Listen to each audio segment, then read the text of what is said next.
Bienvenido, bienvenida a la cueva de Mastodon. Hacía tiempo ya que no nos escuchábamos aquí.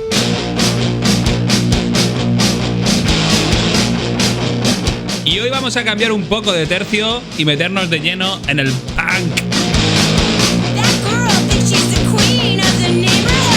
Pues sí, hoy retomamos la cueva y hoy vamos a hablar aquí de Kathleen Hanna, The Punk Singer, The Rebel Girl.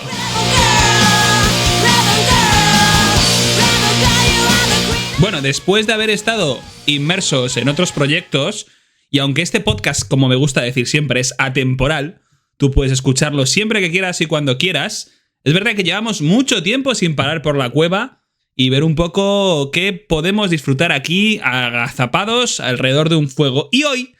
nos vamos a meter de lleno en conocer la figura de una persona fundamental para entender no solo el punk rock de los 90 y principios de los 2000, sino también el movimiento Riot Girl y todo el punk feminista, rock feminista y en el sentido abierto de la palabra en cuanto al girl power. Y en este caso es la figura no solo y única, pero la que va a centralizar este podcast, de Kathleen Hanna.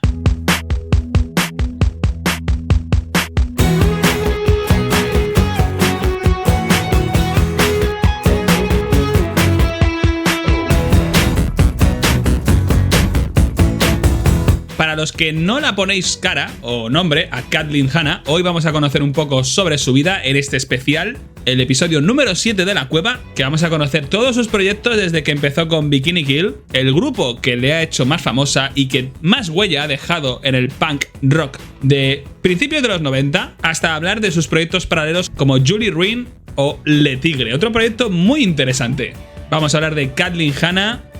The Punk Singer, la Rebel Girl. Y te doy de nuevo la bienvenida a ti, a mí y a todos y a todas. Hemos estado tocando el palo del cine con los últimos episodios que hablábamos de David Lynch. Hemos estado hablando de discos que he considerado hasta ahora bastante interesantes, como el Standing of the Shoulder of Giants de Oasis o el Above de Matt Season, como el In-A-Gadda Da Vida de Iron Butterfly o el Snow Goes de Camel. Y hoy, por fin, por primera vez, hablamos de una mujer, en este sentido, abierto, una de las más importantes que ha influido y sigue influyendo en el panorama musical, político y feminista. Kathleen Hanna, una de las figuras más relevantes dentro de la historia del activismo, del punk, del activismo punk,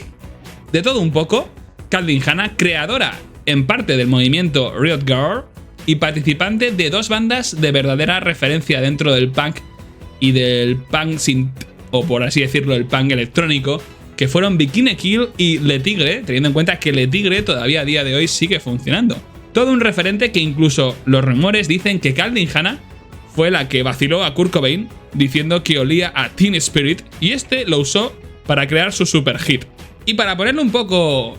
en antecedentes, luchadora feminista que sin que nadie lo pudiera prever, en 2005 se retiró por completo del foco público y aunque ha tenido pequeñas intervenciones reuniendo de nuevo a Bikini Kill o juntándose con sus compañeras de Le Tigre, la verdad es que ha tenido un perfil muy bajo en los últimos años para el gran papel que jugó, sobre todo en los 90, en un sentido un poco paralelo a lo que fue el grunge, acaparado por hombres, ese desarrollo del punk con una vertiente muy fuerte de nivel político y de activismo y crítica en el sentido de lucha feminista. Vamos a hablar de sus años de influencia, de cómo ha marcado en el mundo de la música alternativa y contestataria antisistema. ¡Empezamos! Yeah, so I'm gonna do a song by myself first.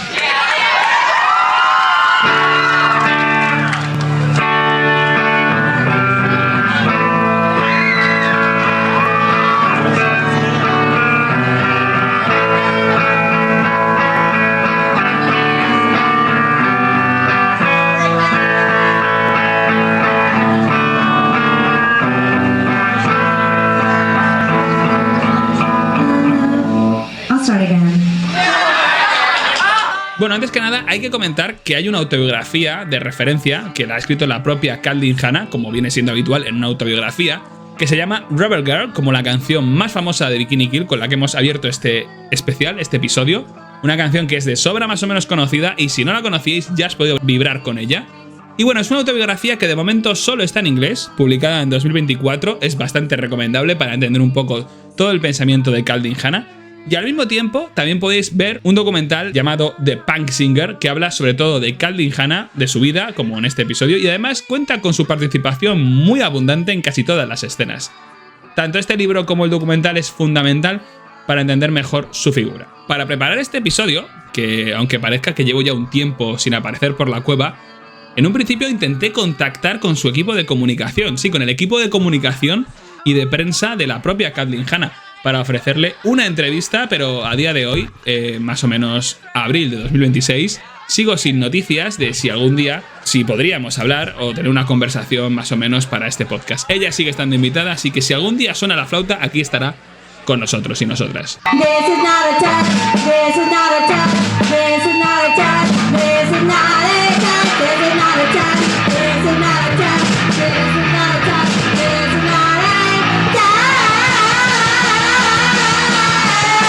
Bueno, lo primero que hay que dejar claro es que Caitlyn Hanna no tenía claro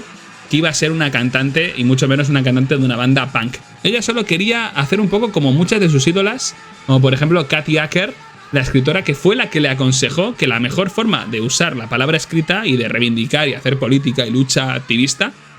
ya que ya nadie hacía caso a esa palabra escrita, era probar a cantar esas ideas, esos compromisos políticos de forma cantada, y eso era lo que realmente podía hacer para convertirse realmente en una revolucionaria total. Esta activista, Kathy Acker, le dio ese consejo a una Caitlyn Hanna más o menos joven, estudiando,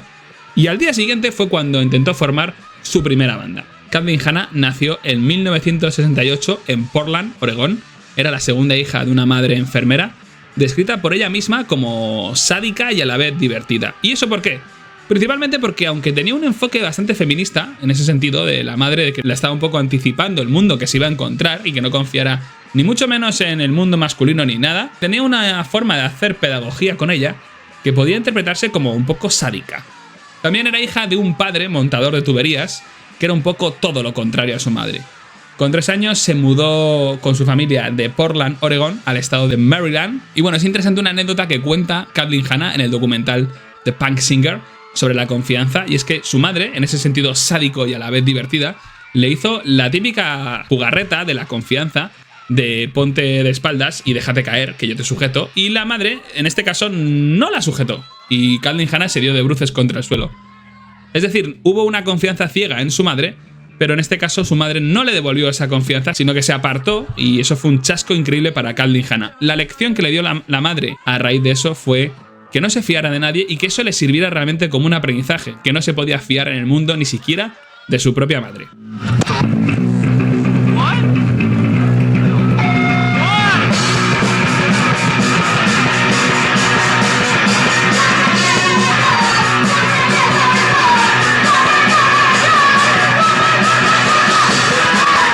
A todo esto, la madre de Caitlyn Hanna no era una madre al uso o una madre tipo de la sociedad norteamericana estadounidense de finales de los años 60, principios de los 70, sino que era bastante avanzada y pionera en cuanto a ideas feministas y progresistas. Y es interesante porque fue la primera que puso en contacto con esas ideas a su hija, que luego sería una gran activista del movimiento feminista. Y esto fue, en un principio, porque la madre de Caitlyn Hanna la llevaba a marchas feministas como la que participó en Washington DC, en la capital, cuando Caitlyn tenía 9 años, en torno al año 77-78, y donde habló Gloria Steinem, icono de la segunda ola feminista en Estados Unidos. La revista que entonces publicaba Gloria Steinem, Miss Magazine, fue una verdadera influencia no solo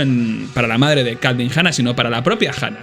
ya que siendo niña recortaba fotos, hacía collage, para reivindicar un poco el papel de las chicas y su deseo de que puedan hacer todo lo que quieran. Y esto va a ser una parte fundamental de su convicción y de su proyecto político a nivel musical, porque si algo caracterizará a Caitlyn Hanna y a sus proyectos musicales, desde Bikini Kill hasta Le Tigre, es desde un principio poner en el primer lugar posible, en el centro del mundo musical y artístico, a las chicas. Y eso se vería no solo en sus conciertos, en las que siempre pretendía que las mujeres estuvieran en la primera línea del concierto, sino a nivel mundial, porque fue un referente total, y ahora os contaré de cómo el mundo de la música, del punk, del metal, del rock, sigue siendo un espacio que puede ser ocupado perfectamente por proyectos femeninos interesantísimos.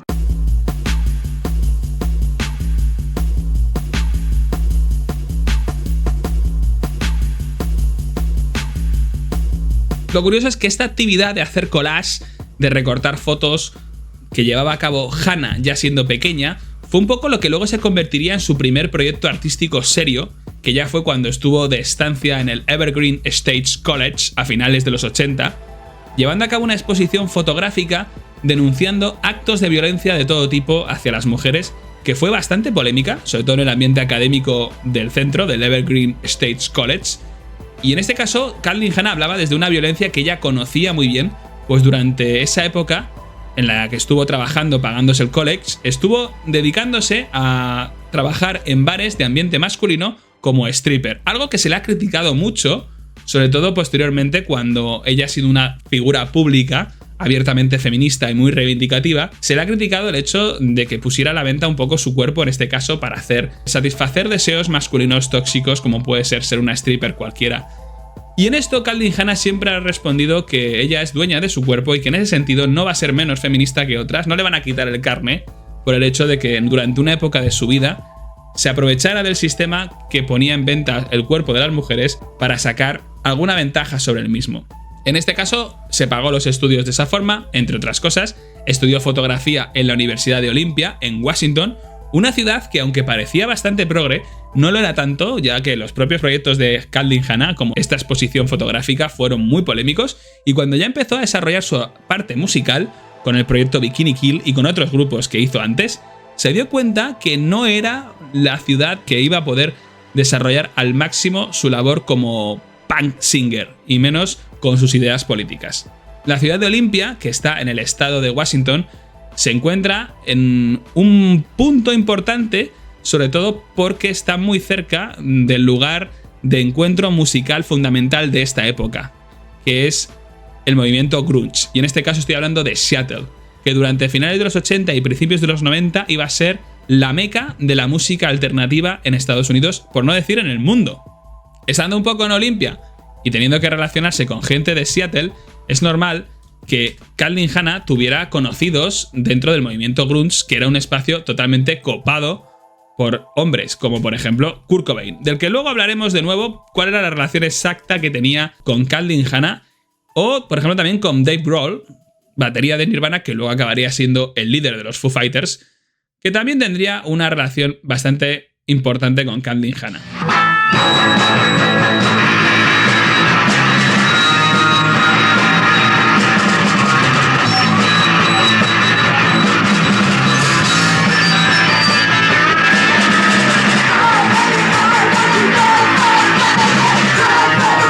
El caso es que Olympia es una ciudad que está a nivel orográfico como si fuera una ciudad sueca, en una especie como de bahía, lago lleno de islitas pequeñas, y que si seguías un poco hacia el norte, pasando la ciudad de Tacoma,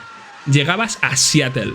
Una distancia más o menos de 77 millas, que se podía hacer en bicicleta en unas 6 horas, casi llegando a las 7, o que se podía hacer perfectamente en coche, a una distancia de 1 hora y 2 minutos, con lo cual era muy fácil que de la ciudad de Olympia, gente como Kathleen Hanna y sus amigas pudieran tener relaciones directas con el movimiento grunge que se estaba forjando en Seattle. Aunque luego se mudarían, lo más importante que tenemos que diferenciar aquí, que yo sé que es complicado, es que existe un estado de Washington, donde está ubicado Seattle y otras ciudades, y está muy al norte, en frontera con Canadá. Es un estado que vive de la madera y por eso las camisas leñadoras de Kurt Cobain. Y eso hay que diferenciarlo de Washington DC, que es la capital, que está en la otra punta, en la East Coast, cuando aquí este estado está en la West Coast.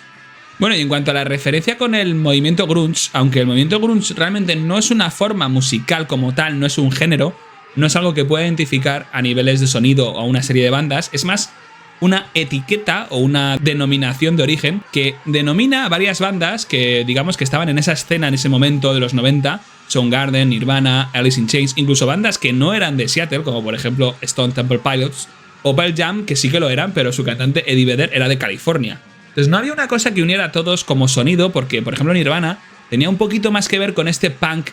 en el que se metió un poco más de lleno Kathleen Hanna, y Alice in Chains era un poco más metal, o Soundgarden tenía un sonido un poquito más rockerillo, y Pearl Jam en otro estilo más glam al principio. Bueno, todo era muy diferente entre sí, pero digamos que de alguna manera el enfoque que le quiso dar Kathleen Hanna a su música con Bikini Kill era un poco más punk, más underground, más reivindicativo, y eso es algo que al menos en las primeras maquetas y canciones de Nirvana de Kurt Cobain se notaba bastante esa influencia punk. De hecho, recordemos que el sello discográfico que albergó principalmente a Nirvana, pero a otros grupos de la escena de Seattle por entonces, finales de los 80, fue Sub Pop, en el que sobre todo pretendían recoger ese tipo de música totalmente sumergida de la escena de Seattle,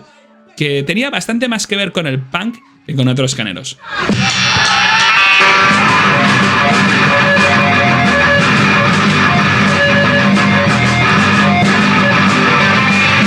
Hay que tener en cuenta que Kathleen Hanna iba a estar más relacionada con el punk y iba a ser mucho más underground, al menos en la primera parte con Bikini Kill, de lo que en su día fueron esos hombres de Seattle.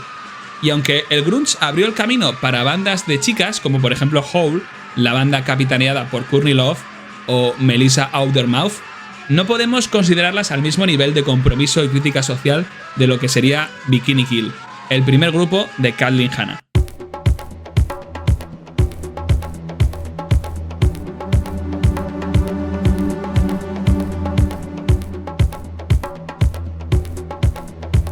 Bueno, conviene aquí hacer un parón para hablar un poco de qué es eso del movimiento Riot Girl. Creo que lo he pronunciado bien, porque hay que entenderlo como chicas combativas, pero ese término de girl se le elimina la vocal para que suene básicamente como un gruñido, como el gruñido girl. Es un movimiento estadounidense, pero que se ha expandido. Hay que reconocer que ha llegado incluso a bandas de Rusia, como por ejemplo las Pussy Riot, que también tienen ese enfoque. Básicamente se traduce como chica disturbio, pero tenemos que darle bastantes acepciones, como ya os he dicho. Es un concepto mucho más amplio y quizás no tan vehiculado solo a lo musical, sino que también está relacionado con el mundo del fanzine, incluyendo como referentes artistas como por ejemplo Patti Smith. Y lo que está claro es que este movimiento pegó bastante fuerte en Olympia a principios de los 90 y que Kathleen Hanna fue una de sus figuras más influyentes, aunque no la única. Ahora hablaremos también de otra figura muy importante para el surgimiento del movimiento Riot Girl.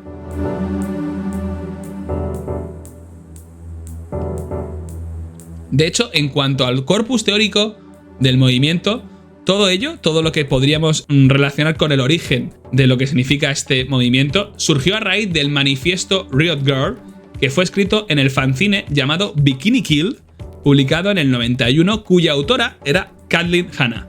Con lo cual, ¿qué fue primero? ¿El grupo Bikini Kill o el fanzine Bikini Kill?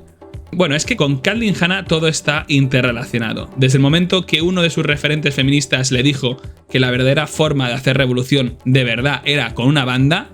y ella acto seguido se olvidó de todos los proyectos audiovisuales de denuncia y se metió de lleno a buscar un grupo, estaba claro que no iba a ser solo un proyecto musical, sino que iba a relacionar muchísimas cosas. Y por esa parte, el tema de los fanzines, cuyo nombre era Bikini Kill, servía como vehículo para expresar ideas políticas y también para promocionar el propio proyecto musical. En todo caso, el movimiento Riot Girl no solo atañe a Bikini Kill, aunque sin duda son el máximo exponente, pero hay grupos como L7 o L7, Bratmobile, que es como la segunda figura más importante de bandas de esta época, que además las artistas que formaban Bratmobile eran amigas de Bikini Kill y hicieron proyectos conjuntos. Y luego también podemos hablar de bandas como Le Tigre, que es un poco la segunda propuesta de Kathleen Hanna más adelante, en la época de los 2000, y por supuesto, como ya os he mencionado, las rusas Pussy Riot. También es curioso lo de que gente como Courtney Love, con su grupo Hole, o PJ Harvey, que aprovechó un poco el tirón del movimiento y se les llegó a catalogar como artistas dentro del mismo, pero que para nada, los temas no son lo mismo. Porque para empezar hay que dejar claro que ¿qué busca este movimiento Riot Girl? Bueno, en España también ha habido referentes. Por ejemplo, para mí las más claras son las desaparecidas Vulpex, que a mí personalmente me encantaban. Y bueno, este movimiento, que está un poco enmarcado dentro de la tercera ola del feminismo, es un movimiento que desafía la cultura principalmente, pues muchos de sus referentes, si no todos, forman parte de ella y desde dentro pretenden desmontarla y cambiarla.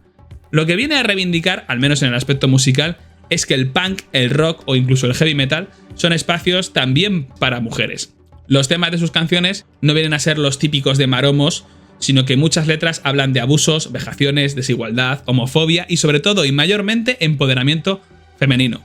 Eso se notaba mucho en los conciertos, algo de lo que Hannah fue una visionaria en cuanto a lograr verdaderas performances de denuncia en los mismos. La más común era la de poner siempre a los hombres en las últimas filas para dejar las primeras libres para que las mujeres las pudieran usar y garantizar un poco su bienestar. Esto fue lo llamado Girls to the Front. En un libro además sobre el grupo se habló de ello. Lo que se buscaba no era eliminar a los hombres de la ecuación. Los hombres podían estar en la habitación, es decir, en el concierto de Bikini Kill, pero no debían dominar esa habitación. Y esa fue la verdadera revolución en el mundo punk. Y fue Hannah la que empezó con ello, llamando a las chicas a ocupar la primera línea. En principio, para protegerlas de los abusos y de la violencia física que había en los pogos de punk, dominados por la presencia masculina. Y de esa forma, poder garantizar pogos en los que las chicas no acabaran con costillas rotas cada noche. Pero al mismo tiempo, de manera simbólica, poner a las chicas en el frente, a Girl into the Front, lo que consigues es también dejar claro que tu música o tu proyecto musical lo que pretende es destacar que hay un espacio que se está reclamando también de mujeres en esas expresiones artísticas. Y en este caso hablamos de la música, pero también puede ser en otros aspectos.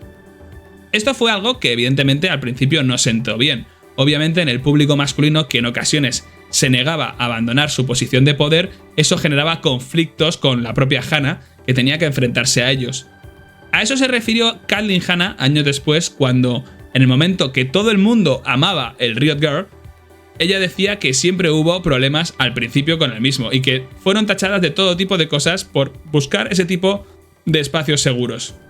En cuanto al término Riot Girl, yo creo que lo que tiene más acepción es el término girl, de chica, que fue un poco la primera práctica de reescribirlo para quitarle esa vocal y de esa forma renombrar las identidades femeninas tradicionales. Y sobre todo también quitarle un poquito lo peyorativo de la palabra chica como tal. Pero lo curioso es que la persona que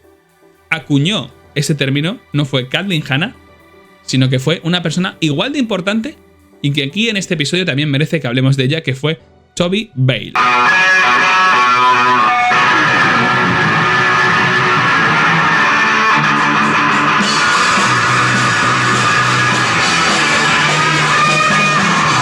Bueno, ya es hora de que nos metamos un poco de lleno en qué fue el proyecto Bikini Kill,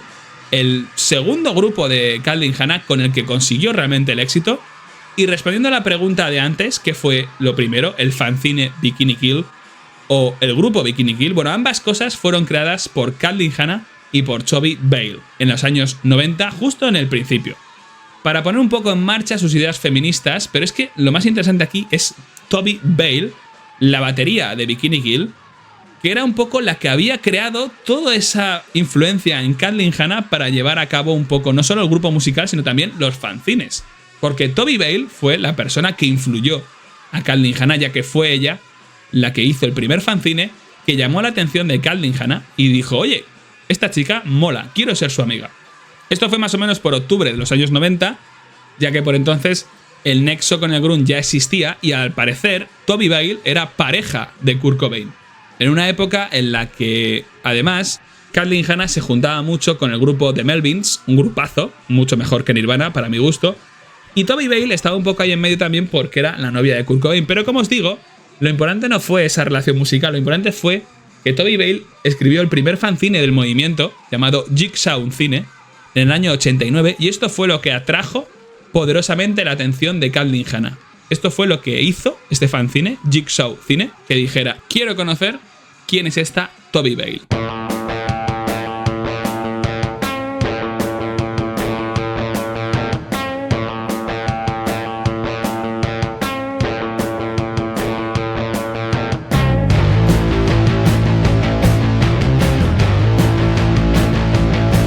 O sea, Toby Bale no es una figura súper interesante para nosotros, y no es solo un referente para Bikini Kill, sino que es un referente para la propia Kathleen Hanna. Bale, como os he dicho, creó el primer fanzine del movimiento, o por lo menos así considerado tradicionalmente, Jigsaw Cine, en el año 1989, más o menos la misma época en la que Nirvana sacaba su primer disco, Bleach.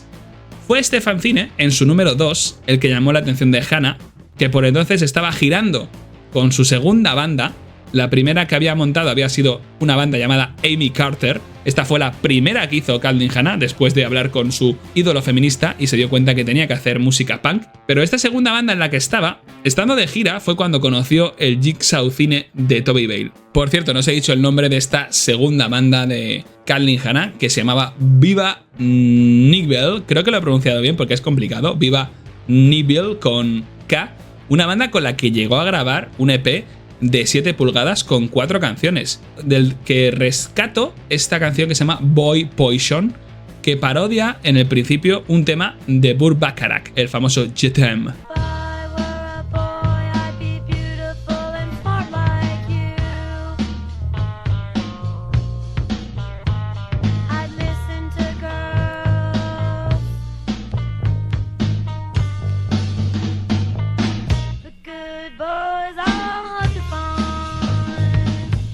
Como veis, es un sonido muy underground, muy cercano a lo que por entonces estaban haciendo grupos del sello Sub Pop en Seattle como Nirvana con este primer disco Bleach del año 89. Recordemos que el sello Sub Pop, creador de facto del grunge, era un sello discográfico alternativo que surgió para dar salida a todo el punk que corría por la ciudad, y Viva Nibel, en realidad que no sé cómo se pronuncia, publicó en otro sello, en Ultrasounds Record, propiedad de Cindy Wolf. Bueno, no tenía mucha salida esta banda, era la segunda banda de Calvin Hanna, pero el caso es que durante la gira que hizo, o más o menos a la vuelta, Hanna dio con ese artículo de 5 páginas sobre el género que había publicado Toby Vale en su propio fanzine llamado Boxes, dentro de su fanzine Jigsaw Cine. Interesadísima por colaborar con esta autora, la escribió, le mandó entrevistas que había hecho con músicos durante su gira de Viva Nibel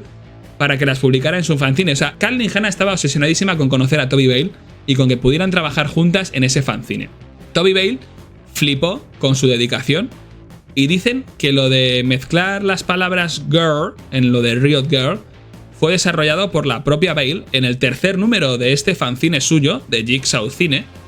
Así que ya sabemos de dónde viene un poco lo de Riot Girl. De todas maneras, cuando el término se hizo súper mediático, todo el mundo hablaba del movimiento, Toby Vale no estuvo nada contenta con la cobertura mediática que se le había llevado. O sea, no estaba de acuerdo ni que dijeran que era una acepción en cuanto a quitarle peso a la palabra chica o que era como hacer el rugido de un animal. No le gustaba cómo se estaba vendiendo el producto.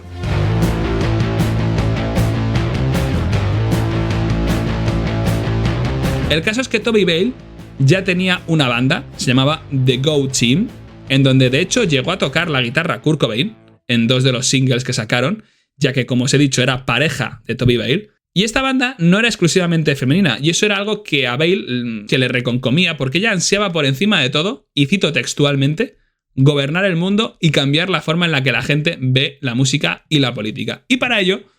lo que más le interesaba a Toby Vale era hacer una banda de componentes exclusivamente femeninos, algo que no conseguiría conseguir tampoco con Bikini Kill cuando se juntaría con Calvin Hanna.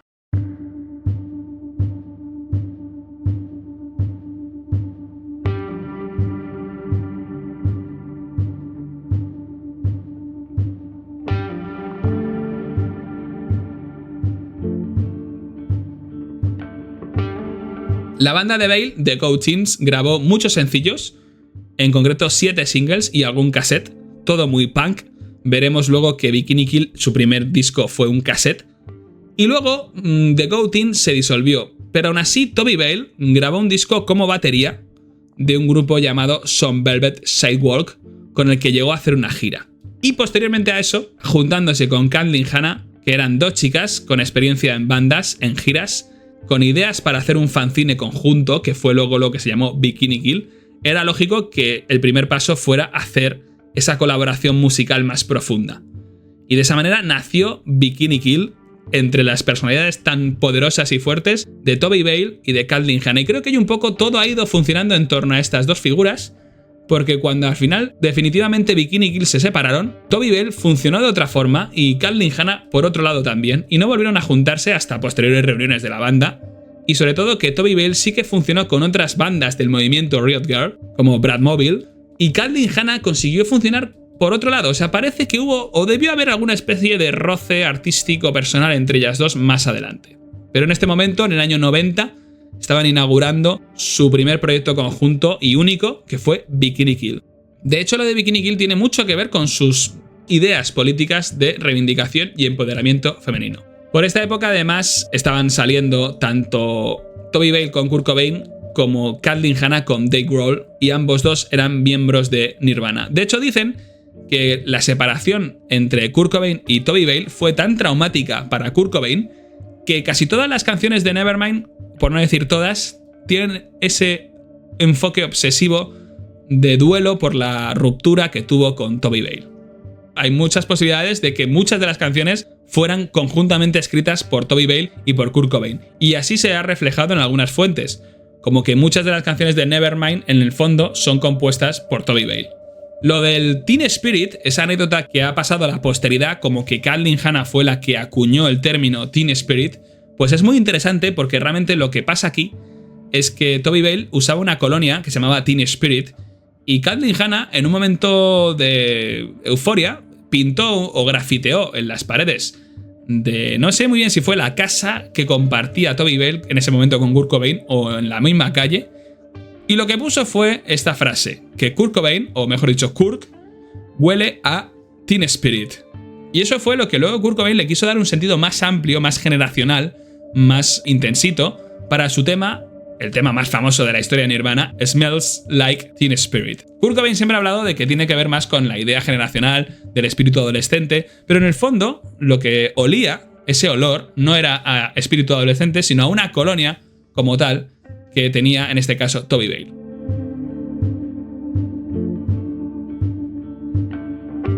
Es curioso también cómo, volviendo al tema de cómo era al principio Nirvana, todo el aspecto punk inicial que tenían, o lo que es lo mismo, que tenía Kurt Cobain, fue por obra de la propia Toby Bale. Es decir, la influencia de Toby Bale llegó a hacer que Kurt Cobain fuera como era en ese momento. Y que luego, de hecho, todo ese odio al corporativismo que tenía Cobain y ese rollito antisistema, luego lo echaría por tierra cuando firmaría por Geffen Records, o sea, cuando llegó a venderse en toda regla para grabar Nevermind. Un discazo fundamental en la historia del rock, pero que al final la crítica vino por ahí, porque Kurt Cobain y su proyecto dejó de ser underground y antisistema cuando empezó a funcionar a un nivel masivo, con una cobertura mediática increíble. ¿Y qué pasa con Kathleen Hanna? Bueno, es posible que debido al éxito internacional de Nirvana y la pérdida de sus valores antisistema iniciales, a Hanna tampoco le acabara gustando y dejara de salir o dejara su relación romántica con Dave Grohl al mismo tiempo que Toby Bale dejó la suya con Kurt Cobain.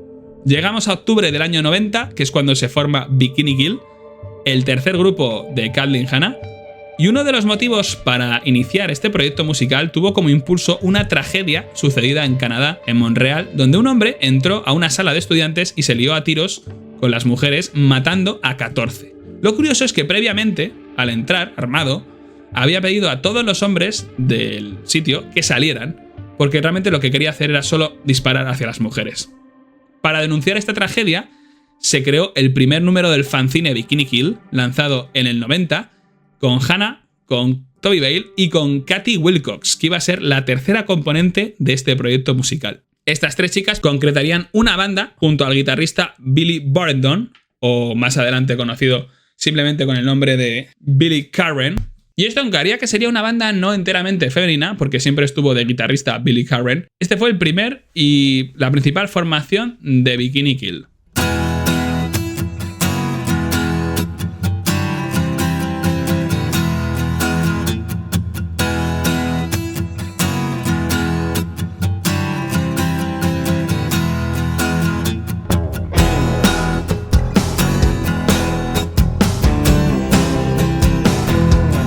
Una formación en la que estaban Kathleen Hanna a las voces y ocasionalmente al bajo, Katie Wilcox al bajo, a la batería, a la guitarra, pero intercambiándose con Toby Bale, que empezó tocando la guitarra y luego se pasó a la batería, y con Billy Carren como la guitarra y en ocasiones al bajo. Todavía hay fuentes que señalan que primero fue el fanzine y luego la banda, y no al revés, como os lo he contado yo, ya que el suceso con el cual comenzaron a contar cosas fue la masacre de Montreal que os he contado que sucedió en el 89, con lo cual el fanzine tiene fecha de esa época. Bueno, ¿y qué pasa con los discos? Bueno, como banda, primero sacaron una cinta de cassette que se llamó Revolution Girl Style Now, que no fue lanzada en vinilo y en CD hasta el año 2015 y que contenía sus primeras 8 canciones, todo muy punk, todo muy underground, Es un disco curioso, se escucha bien, aun a pesar de haber formado parte de un cassette con todo lo que eso supone a nivel de sonido. Las reediciones de 2015 en CD suenan bastante bien y se aprecia bastante lo que es un sonido muy inicial, muy underground, pero con buena calidad. El nombre del disco, ese Revolution Girl Style Now, hace referencia al eslogan que usaban en la gira conjunta que hicieron Bikini Kill con Bratmobile en el año 91 hasta Washington DC. Algunos críticos alternativos hablan de que este famoso eslogan, el de Revolution Girl Style Now, sirvió un poco de inspiración para ese que usaron las Spice Girls a partir de mediados de los 90 de Girl Power. Reflejan un poco cómo el poder mediático se adueñó de esta idea para hacer un producto comercial y que viene ya de este primer disco o este primer EP de Bikini Kill, que ya en el título ponían en juego una potente declaración de intenciones, la revolución de las chicas ahora. Como os he ido contando, en los conciertos de Bikini Kill, Hannah alentaba no solo a las mujeres a ocupar su espacio en primera línea y a los hombres en la última, principalmente para prevenir cualquier tipo de violencia machista, sino también animaba a tomar las riendas de la música alternativa dominada por hombres y a formar bandas exclusivas de mujeres. El movimiento Riot Girl, aparte de jugar con un término acuñado por Bale, es considerado como el punto de salida en esta gira que hicieron conjuntamente en Washington DC Bikini Kill y Bratmobile. De hecho, las dos bandas, que eran amigas, se mudaron de la ciudad de Olimpia, ya que consideraban que en la capital de la nación iban a tener más influencia o mejores referencias en cuanto a bandas hermanas. Según Hannah, se mudaron de ciudad porque en Olimpia no podían crecer y en la capital había otras bandas, no necesariamente bandas feministas, pero que había más. Y de hecho, durante un tiempo, Toby Bale, ya en el año 93, formó un proyecto alternativo con Wilcox, con la bajista de Bikini Kill, y con la batería de Bratmobile, Molly Newman, que duró un poquito, pero que estuvo un poco ahí trabajando en paralelo a lo que hacían con Bikini Kill. En este proyecto estuvo de hecho por entero Bikini Kill, porque estuvieron Toby Bale, Wilcox y Warren, y la única que no estuvo fue Kathleen Hanna, quizás porque era un grupo de naturaleza menos política que el proyecto en sí de Bikini Kill.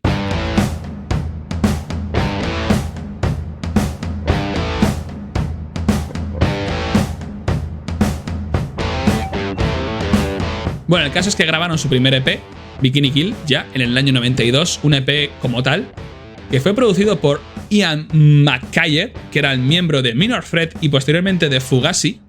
para el sello Kill Rock Star. Muy interesante esto del sello, que se llamara Matar a todas las estrellas del rock.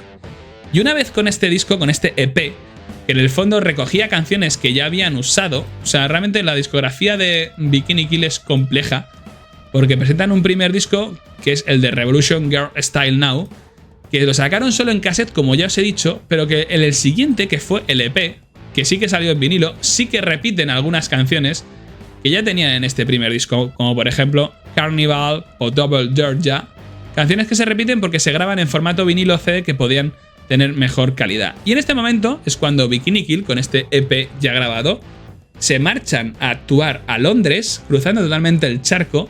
y a girar por todo Reino Unido con otro grupo del movimiento que estaba surgiendo y pegando fuerte en las Islas Británicas, que era Huggy Bear. Un grupo con el que de hecho sacaron un disco conjunto, con un lado para cada una de las bandas, que en el caso de Bikini Kill se llamó Yeah Yeah Yeah. Y ese disco,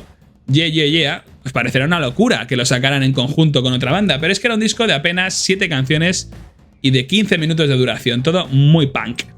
Estos dos discos, Yeah Yeah Yeah, Bikini Kill y la maqueta, por así decirlo, suena todo muy garaje, muy undergrounds, muy punk. La verdad es que merece la pena. Y aquí ya, en el disco de Yeah Yeah Yeah, de 15 minutos, ya aparecía el temazo que era Rebel Girl, que iba a ser su tema más famoso, en una versión súper inicial que se nota la diferencia. El tour por Reino Unido no solo fue un éxito, sino que les asentó en la escena inglesa de punk activista, feminista,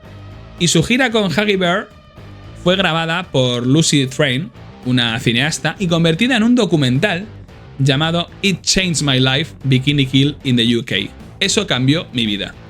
Ya entonces, para su vuelta a Estados Unidos, en octubre del 93, pudieron lanzar con ese background su disco por excelencia, su primer álbum de larga duración, llamado Pushy Whippet, que también saldría para el sello Kill Rock Stars, y el que fue sin duda su mayor éxito comercial, llegando a estar en el puesto 20 de los lanzamientos independientes en UK, porque en Reino Unido ya lo estaban petando. En este disco, Pushy Whippet, que es el más famoso, todo el mundo más o menos lo ubica, principalmente porque ya figura la versión bien grabada y con buen sonido de Rebel Girl, la cual sería considerada a partir de este año 93 el manifiesto expreso del movimiento Riot Girl. En cuanto a las canciones de Bikini Kill estaban acreditadas a todas las componentes de la banda, a Hannah, a Bale, a Wilcox y a Billy Warren. Y en este caso en el disco Pushy Whippet, que para mí es un poco el culmen de todo este proyecto punk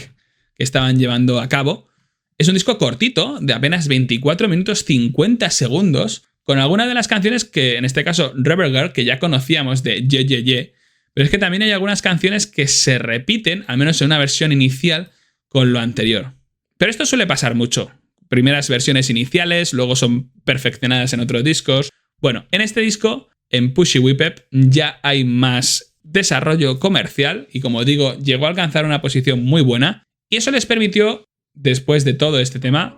trabajar con gente más potente en el mundo del punk mediático. Y en esto me estoy refiriendo sobre todo a The Runaways, las de Cherry Bomb.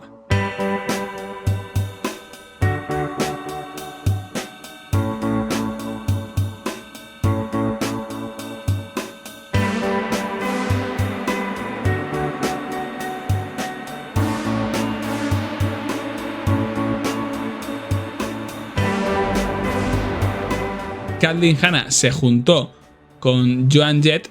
que era de las Runaways, de las de Cherry Bomb, y grabó unas versiones un poquito diferentes pero parecidas de, en este caso, Rebel Girl, de Anti-Pressure Dissertation y I Like Fucking. Y sacaron un poco una versión en single de esas tres canciones en el año 93. Un producto, bueno, era de Bikini Kill, pero sobre todo fue acuñado por Kathleen Hanna. Esto pasó en el año 93, Kathleen Hanna estuvo trabajando con Joan Jett de The Runaways. Toby Bale trabajaba a tiempo parcial en el sello discográfico Kill Rock Stars Record,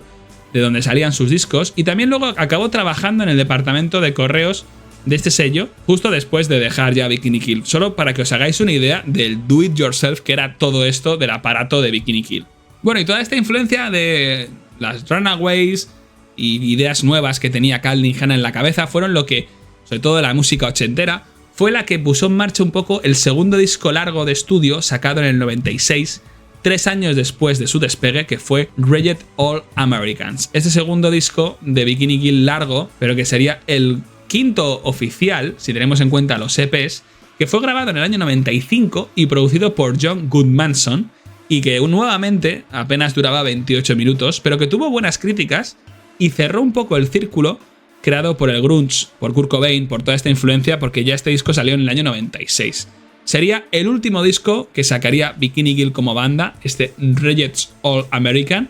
ya que todo el proyecto Bikini Kill acabaría en el año 97. Bueno, realmente cuando hablamos de discos como tal, en el caso de Bikini Kill, hablamos principalmente de Revolution Girl Style Now, el primer disco, Pushy Whippet y este Reject All American, que conviene estudiarlo porque sobre todo la innovación en cuanto a sonido se nota que tiene otro enfoque, quizás un poquito menos punk, y canciones interesantes.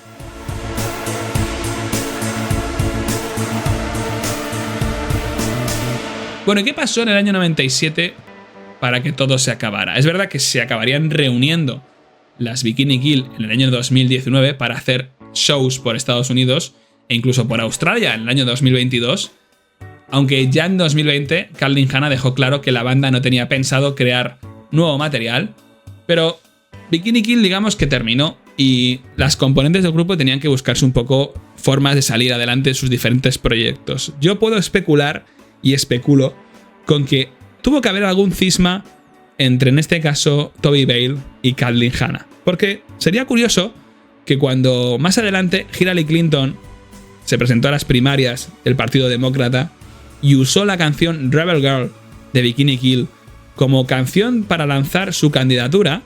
en esas primarias demócratas, eso fue súper censurado por Toby Bale. Toby Bale en redes dejó claro que no apoyaba a esa candidata, que apoyaba de hecho a Bernie Sanders, que era un hombre, pero era la opción que ella políticamente apoyaba, y que no le parecía bien que Hillary Clinton usara su canción Rebel Girl, la canción de Bikini Kill, como un referente para su proyecto político. Quizás porque Toby Bale veía a Hillary Clinton como una mujer candidata política del propio sistema y no lo suficientemente alternativa y acorde con lo que ella buscaba en una buena política. Y al mismo tiempo, en estas mismas primarias, Caitlyn Hanna, con su proyecto Le Tigre, no solo apoyó a Hillary Clinton,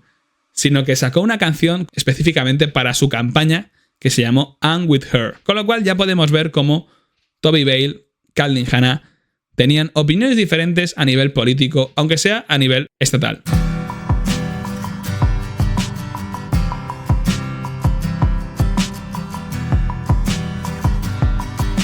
Bueno, esto fue en el año 97, Bikini Kill se acabó, ahora había que ver qué podía hacer Caitlyn Hanna para seguir adelante, y el primer proyecto que llevó a cabo, y en este caso fue un proyecto en solitario, pero que no usó su nombre, que fue el disco que sacó en el año 98, como primer disco en solista, y que fue grabado en el 97 tras la ruptura con Bikini Kill, y empezando un poco ya a iniciarse en un estilo más punk electrónico. Sobre todo porque este disco básicamente lo llevaría a cabo ella con sus medios, era un disco que grabaría de forma bastante precaria en su habitación de su casa. De hecho, su objetivo en este disco era hacer eso, hacer un disco que podía haber desarrollado y creado cualquier chica desde su cuarto de dormir, su bedroom. Un disco que realmente todo está lleno de samplers, o sea, samplean muchísimas cosas, desde canciones punk clásicas como The Guns of Brixton de The Clash, o canciones de The Cars como It's All I Can Do, otra canción de The Clash, y también canciones de The Kings. O sea, es un disco que tiene mucho sampler y que básicamente aquí lo que hace es jugar un poquito con estilos diferentes. Y este fue el primer proyecto que llevó a cabo en solitario con el nombre de Julie Rein. Un proyecto, ya os digo, más electrónico que luego ayudaría mucho a despegar su segundo proyecto importante, que sería la banda Le Tigre. De hecho, este primer disco, el disco en solitario con el nombre de Julie Rein del año 98, sería la primera vez que Hanna colaboraría con sus dos amigas Sadie Benning y Johanna Feitman, que serían las que posteriormente formaría el proyecto de Le Tigre. Este disco cuenta un poquito más con el tema hip hop, electrónica, un poco más personal. Era normal que Hanna se quisiera alejar un poco de la estela Bikini Kill, incluso del movimiento Riot Girl, que tanto había abrazado y lanzado, y no en el sentido político, sino quizás en el de marca,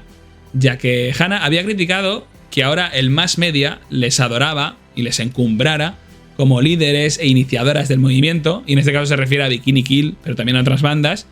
cuando durante principios de los 90, cuando empezaban, todo el sistema musical les había vilipendiado y les habían tratado bastante mal. Julie Rein era la forma que tenía un poquito en ese momento Caitlyn Hanna de salirse de eso. Su alter ego para seguir siendo quien era sin comprar nada de lo que la querían vender. Llegó a pagar tan solo $40 para hacer este disco, y usando una máquina de batería o una drum machine, e inspirando un poco con el trabajo de la feminista Julia Kristeva. Todo un proceso creativo muy precario en su cuarto de dormir, todo muy un poquito como lo que haría John Frusciante con sus primeras versiones en solitario. Este proyecto de Julie Rein coincidiría también con una época personal para Caitlyn Hanna muy complicada, en la que estaría con muy poco dinero, pasándolo realmente mal. Ella llegó a decir que comía muchísima avena, por no decir que todos los días comía avena, o sea, estaba muy mal. Se llegó a mudar en este momento de su vida a Nueva York para poder un poco relanzar su carrera. Hizo una audición con Sadie Benning, porque ella era cineasta, y como ya se había juntado con Johanna Feitman, en este caso para intentar formar una banda con la que tocar en directo las canciones de Julie Rein, pues lo que pensaron ambas dos, tanto Johanna Feitman como Sadie Benning, que eran amigas de Caitlyn Hanna, era que ¿por qué no hacían ellas una banda diferente? En este caso fue el proyecto Le Tigre. This song is called Decepticon. Hey, check the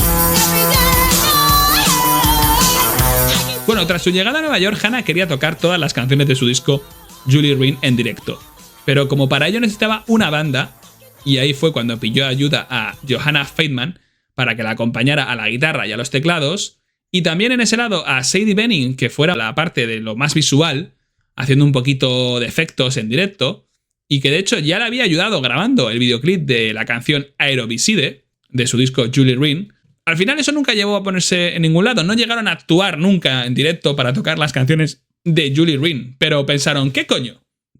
Hagamos un proyecto nuevo y gracias a ello tuvimos lo que en su día fue Le Tigre.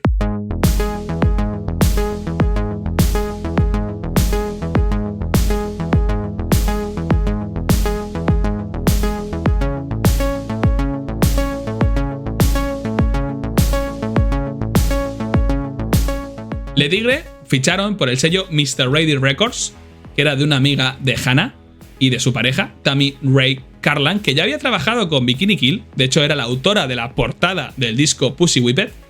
y con ellos sacaron su primer disco Le Tigre, que salió en octubre del año 99, con una gira ya en septiembre de ese mismo año en la que, para poder sonar un poco mejor, el trío formado por Feidman, por Benning y por Hannah decidieron contar con un DJ que fue JD Samson o GD Samson, que luego más tarde sería convertido en miembro oficial de la banda y que en un principio era el roadie de la misma, pero que le animaron un poco a que fuera el DJ.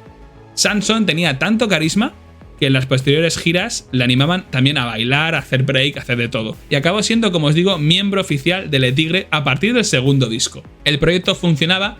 y al año siguiente, en octubre de 2001, sacaron su segundo disco, Feminist Sweepstakes, y previo a eso lanzaron un pequeño EP llamado From the Decks of Mr. Lady, desde el despacho de Mr. Lady, haciendo referencia al sello para el que trabajaban, que fue en enero de 2001, de apenas 15 minutos. Este segundo álbum, este Feminist Sweepstakes, parte de un concepto de sorteo feminista y se refleja en canciones como 50 Years of Ridicule, que hace referencia a un libro publicado en el 79 de un autor que refleja un poco los 50 años que habían pasado desde que se aprobó el voto femenino en los Estados Unidos y cómo lo vivieron las mujeres de ese país. Ese libro llamado La dialéctica del sexo. Y también la canción Keep on Living, que habla de cómo salir del armario, lo cual llegó luego a figurar como pequeños tips que daba un poco tanto Hannah como Samson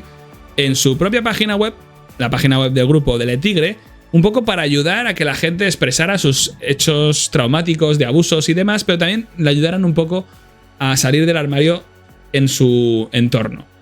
También la canción Dyke March 2001 habla de la marcha lésbica de Nueva York y de hecho la propia canción está formada por cánticos que se dieron en esa propia marcha. Este disco tuvo un éxito de crítica bastante bueno y daría bastante ritmo a que Le Tigre pudiera sacar su tercer y último disco en 2004, llamado This Land. Su disco más vendido, nunca mejor dicho, porque llegó a vender 90.000 copias, y conviene comentar que era ya bastante más estilo popero. De hecho, la propia Kathleen Hanna dijo que ya que este disco lo iban a sacar para una gran multinacional, un sello como Universal Records con su subsidiaria Strummer, pues que por qué no hacer un poco de música más pop, ya que lo que se buscaría un poco era eso. De hecho, Le Tigre es un proyecto que tiene bastante enfoque punk, pero dentro de un punk bastante synth, en el sentido de usar teclados, más electrónico, mucho menos rudo, mucho menos underground de lo que era el proyecto Bikini Kill.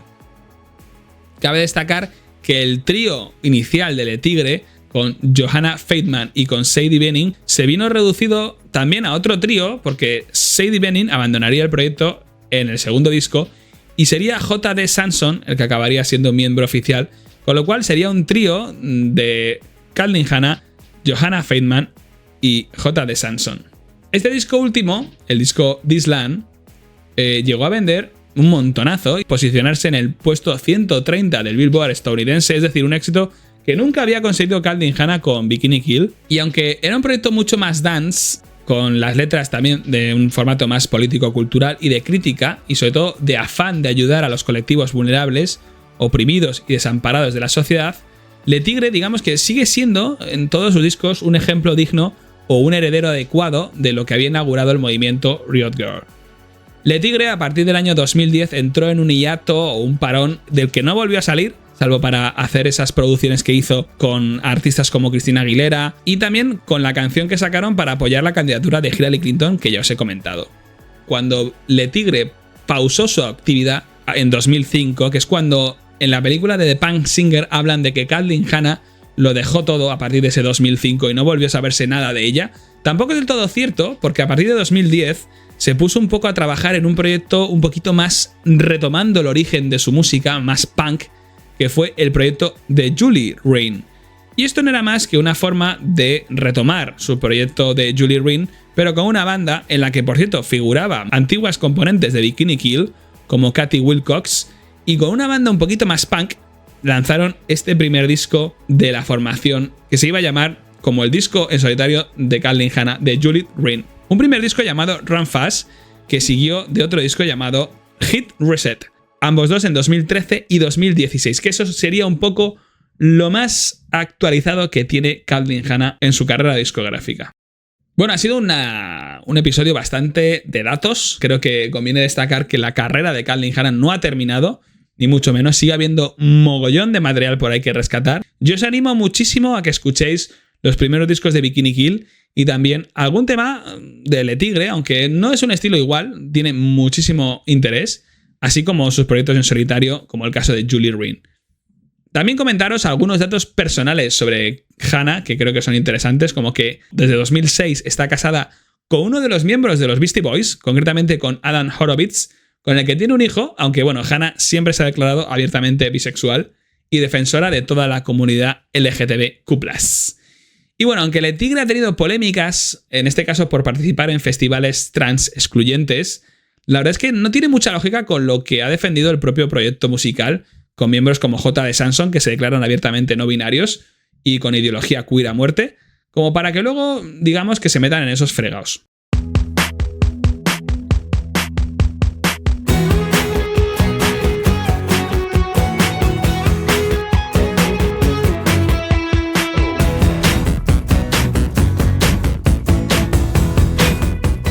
Bueno, Kathleen Hanna es una figura muy interesante, yo creo que define muy bien una época en la que había una alternativa clara de música hecha por mujeres que merecía la pena prestar atención, que podía incluso llegar a hacer una sombra muy importante a lo que era el panorama musical actual y que quizás tiene ahora más interés que nunca por lo puro del mensaje y por lo interesante de la propuesta, sobre todo porque no dejó de ser un proyecto muy dentro de lo que es la tierra, muy aterrizado, muy concreto y que no llegó a acaparar el foco mediático de una manera excesiva, como sí lo pudo hacer el grunge o otros movimientos de esta época de los años 90. Quizás el proyecto Le Tigre es un proyecto más actual, más enfocado en los años 2000, con una Kathleen Hanna un poquito más madura, pero Bikini Kill, sin duda, ese momento de su vida en el que todo surge desde ese norte de Estados Unidos, en frontera con Canadá, paralelo al movimiento grunge, es interesantísimo. Todo lo que ha propuesto y lo que os he contado en este episodio sobre Kathleen Hanna, sobre dar visibilidad a las artistas, empoderar a las mujeres en los conciertos para que tengan su espacio seguro y para que puedan sentirse parte del momento, del espectáculo, sin tener que depender de quién está al lado o de cómo se puedan sentir por hacer un poco más fuerte o sufrir más daño o menos daño por los comportamientos de los compañeros masculinos, es lo que desde ya más de 30 años está fomentando, en este caso, el mensaje del movimiento iniciado por Kathleen Hanna y Toby Bale, que es el Riot Girl. Creo que conviene siempre destacarlo porque sigue pasando habitualmente y creo que es una muy buena iniciativa poner interés en este tipo de cosas y sobre todo contextualizar una historia que no es de ahora, que no es de los últimos años, sino que lleva más de 30 años buscando su sitio y su lugar.